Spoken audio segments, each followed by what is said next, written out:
All right, so we are now on the Inquisitor. One div-ish investment. The only thing sketchy here is Firestorm of Pelting. Now, you can buy one low level and you can level it up yourself. It does not have to be 23 quality. This was just the cheapest one on the market at the time. You can also just farm these in Uber Labs. The rest of the character is all under one div budget, and we usually don't talk about the cost of skills because you can always get skills and level them up. But I know someone's going to come in and say, oh my god, Firestorm of Pelting is so expensive, I can't do this build on one div. You can, just don't be lazy, go farm it up. It's not complicated. Alternatively, you can not run Firestorm of Pelting here, and you can run regular Firestorm, and you'll just do like 20% less damage. So, one div Inquisitor. We are a cast when stunned combined with a self-casted Firestorm build here. This is a T17 map with monster attack speed, monster cast speed, endurance charges, reduced damage from critical strikes.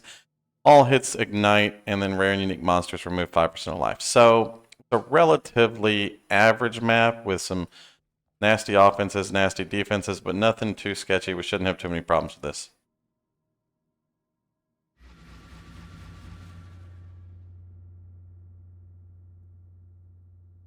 Get in the map, turn on Righteous Fire for that sweet, sweet 40% more spell damage, and then just walk around.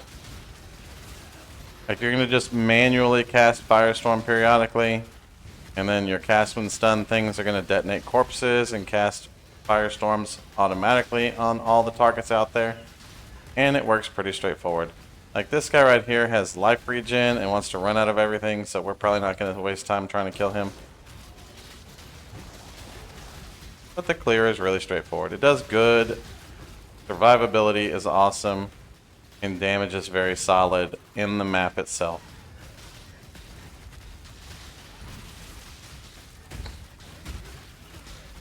I did not mean to take that altar there, or that shrine, but the shrine really doesn't do anything for our character anyway, so it's okay.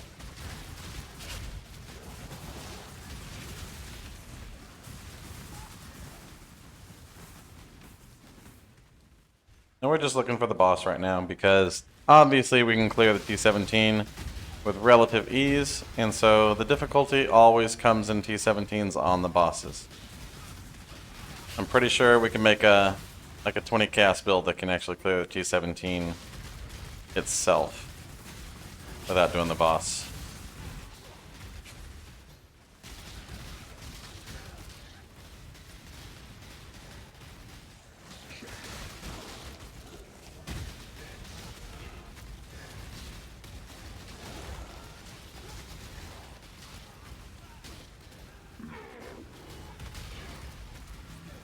And boss room. Now, as always, one div builds, the ability to scale your damage is very limited with the budget. So most of our scaling comes from defenses, not damage. And so the bosses will take a little bit longer to kill. But as you can see, his health bar is moving. And we can mostly stand in everything. I think versus this fortress boss, with the mods the way they are, we can just tank the big slam along with all of the beams and everything else that this boss has to throw at us. You're going to want to make sure that you keep your penance mark on him. And again, we are a punishment build because debilitating the boss is a huge survival increase. But we're not going to get the benefit of that damage from punishment until we get him below 50%.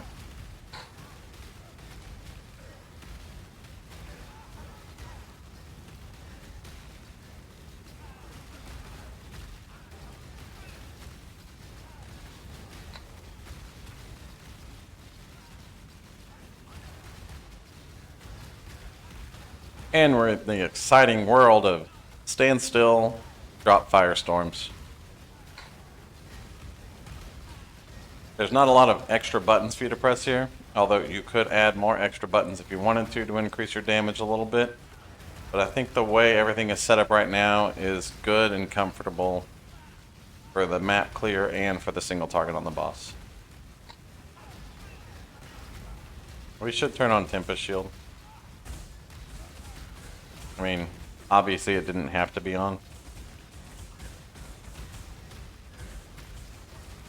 But in a normal map, you do want the immunity to shock that you get from Tempest Shield.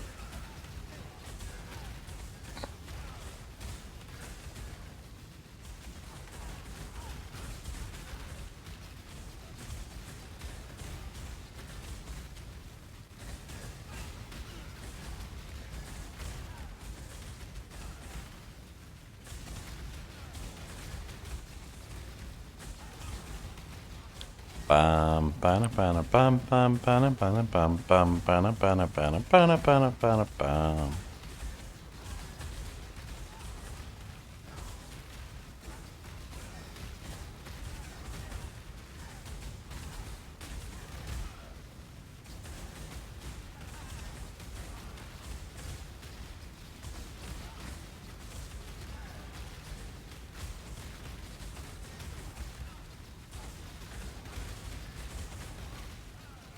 Now, if you are playing this build at a little higher level, there are good ways to scale the single target damage. The primary way that you would scale the single target damage on this build with an investment would be a really, really good scepter and a really, really good helmet. We're using a very budgety helmet right now, which is a typical Righteous Fire helmet, although we do have the added perk of being able to benefit from the Immolate support skill, which Righteous Fire typically does not. And so there's always a lot of really cheap Immolate helmets that people made on accident trying to make a Righteous Fire build.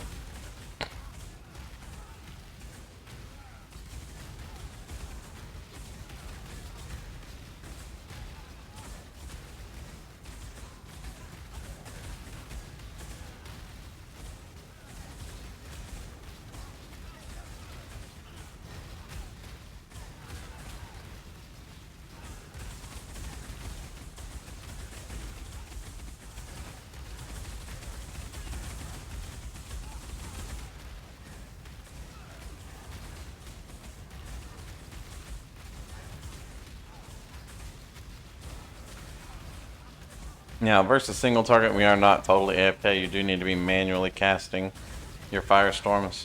They are probably 80 to 85% of your single target damage.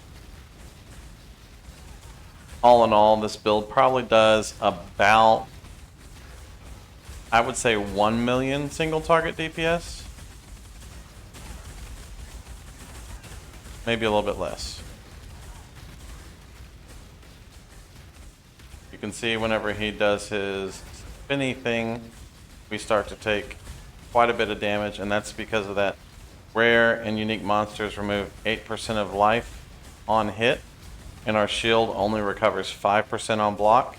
So every hit is going to tag us for between 8 and 3% of our health, and he does a ton of hits whenever that thing rolls around. So it's great for triggering cast when stun, but it's not really great whenever you're dealing with the mechanic of removing percentage life.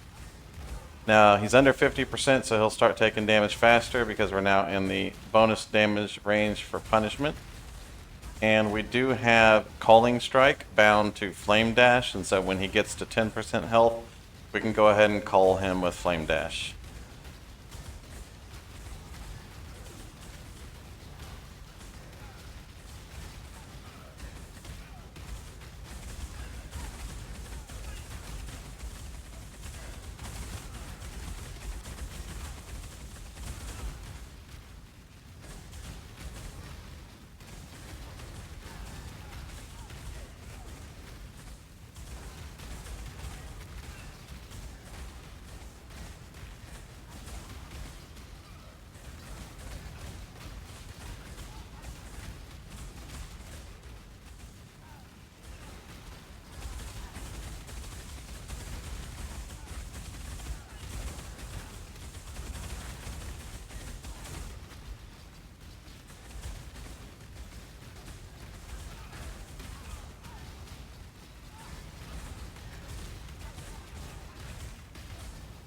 Oh, nightmare of Unbreakable.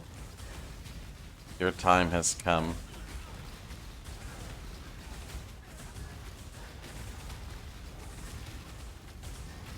It took a little while, but that's okay.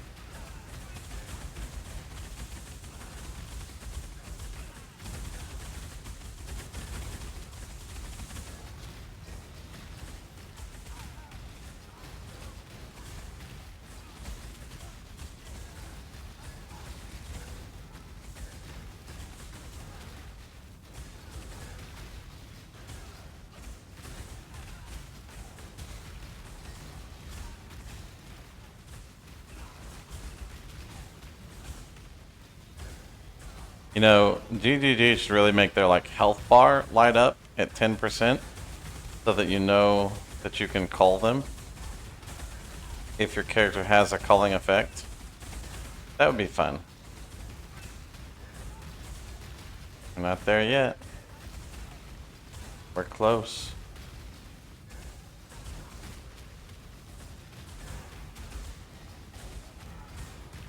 And boss dead. 1 div, T17, Inquisitor. We're doing all these builds as part of like a one divine T17 journey. Obviously, all these builds are focusing on incredible survivability because the bosses are going to take a little bit of time to kill. And so it is very important that we do take advantage of the defenses that are available to us in the game. Now we're going to real quickly go through the passive skills and the items and the active skills that we're using. There will be a POB down below. We are up here taking Stun Mastery for hits cannot be critical strikes if you've been stunned recently, as well as Recovery if you've been stunned by a hit, and so this is very good. It also gives us some stun and block recovery. Because we are a budget build, we are literally buying the cheapest immutable force on the market, which is going to be a very low stun and block recovery percentage. And we are buying the cheapest Blood Notch Jewel on the market, wherever this guy is. Or yeah, the cheapest Blood Notch Jewel on the market, which is not going to give us as much recovery from stunning hits. And so because this is only 49%, we do anoint infused flesh for the additional damage taken recouped his life, because we are going to need that. Outside of that, we're taking all of our life masteries all the way around the tree for the most life that we can get. We're taking armor mastery with Soul of Steel here so that we have resistances, nomadic teachings for resistances, sanctuary for resistances. We are taking shield mastery and block mastery and the shield node down here to increase our block. And then we are taking corrupted blood immunity right here so that we don't have to use a corrupted blood immunity jewel. And then we have a little bit of extra damage coming in here through Divine Judgment down here. We go across over to Iron Will for increased our strength damage bonus applies to spell damage. And then, surprise, surprise, more life on Constitution down here. And we are a Blood Magic build. We're a Blood Magic build because it's the only way to maintain the cost for casting cast when stunned spells. Trying to mitigate the mana cost of that is crazy in this kind of level of the build. As far as items go, we did get an Oscillating Scepter, which is an Elemental Overload Scepter, and then we spam Essences of Misery, the Cast Speed Essence. So you're just going to spam Cast Speed Essence into it 1 or 2 times until you get something decent on the front. We happen to get T1 fire damage to spells. That's good for us. Benchcraft on some increased fire damage or increased spell damage on it. Be done with it. The crit multi doesn't do anything for us because we're an overload build. But you can typically find these overload scepters for 10 to 15 chaos a piece, and then you slam in a couple of chaoses and essences on them. This Eternal Burgeonet, which is our helm, we're just looking for any helm that has Immolate, Concentrated Effect, or Burning Damage. One of those 3. These are always available very, very cheaply because people are crafting them for their other builds, and so you can search for them by just coming in here, searching count, and then we're supported by Concentrated Effect, and then supported by Immolate, and then supported by actually Burning Damage when doing anything. So we just want supported by Immolate or Concentrated Effect. So we don't want 2 of those. Burning Damage doesn't do anything for us. And so 10 chaos, 10 chaos, 10 chaos. 15 cast, 15 cast. You can probably buy an Elder Helm and just alt roll this too. It would not be very hard to hit just a couple of these. But I mean, there's a ton of choices here for very cheap. The one I got has garbage stats on it, other than that. And so you just want those 2 socketed supports for our Firestorm of Pelting, which is also running Intensify, Spell Echo, and Awaken Fire Penetration. You would just run a level 20 fire penetration in here instead. I didn't have a level 20 fire penetration. I had this one. It's the exact same effect. Over onto our shield, we are running a Shaper Shield. You're just going to buy a 1 to 5 Chaos Shaper Shield and alt slam it until you hit Recover Life on block, and then Bitchcraft on chance to block. We're running a Carnage Heart, again infused with flesh, or anointed with infused flesh. We're running a Hateful Accuser for the additional cast when stuns versus bosses. We're running a Valerian Moonstone so that we get stunned all the time. We're running a Chaos on our chest here. We have some gloves that just have like max life and resistances. I didn't buy it for the fracture. That was just the cheapest glove on the market that had resistances and max life. I think I paid 1 chaos for it. Over here, we have a Phoenix Tether belt that has just life and resistances on it. 5 chaos or so for these typically. The strength isn't necessary. It's just nice that it was on there. And then Windscream Reinforced Greaves, typically about 5 chaos for some good Windscream Greaves. So all of your gear is very, very cheap. For flasks, we're running charges when you're hit by an enemy, which is all ult rolled on there. And then some useful stuff. Like Curse Effect is kind of nice. The evasion is good. The armor rating is good. Stun and block recovery is actually not bad for us. And then reduced effective shock on you during effect doesn't do anything for us because we're running Tempest Shield, but just get charges gained when you're hit by an enemy. So again, silver, granite, jade, amethyst, and ruby. The ruby flask helps with our recovery because of the righteous fire damage. As far as our other support skills go, we are running Flame Dash with Culling Strike. We have Righteous Fire for the additional spell damage. Get a level 21. You don't have to do a level 18. That's just what we had. Tempest Shield with Eternal Blessing tied to Determination. So these are the only 2 auras that we are running. And then we have Cast When Stunned, Firestorm, along with Detonate Dead. This is to help with clear. And then Fire Penetration, obviously a level 21 on your character to help with the damage for clear. And then Cast When Stunned, Bound to Punishment is our curse. Desecrate to power our Detonate Dead. And Wave of Conviction to apply a fire damage exposure onto the target. Now you do have to have some sort of additional fire damage somewhere, either percent fire damage or flat fire damage on your scepter in order to make sure that Wave of Conviction is applying a fire damage exposure whenever it does trigger. Outside of that, character is very, very fun. Had a lot of fun with him. We do have a couple of jewels over here, which are just stats and max life. Just get anything useful in these jewel slots right there. But the equipment was nice and easy to put together. If you have any questions over anything, especially the Cast When Stunned mechanic, come by Twitch and I can explain it a little bit more in detail. But any quick, easy to answer questions, you can just leave below on YouTube here. Thank you very much for watching the video. Y'all have a wonderful day. Peace.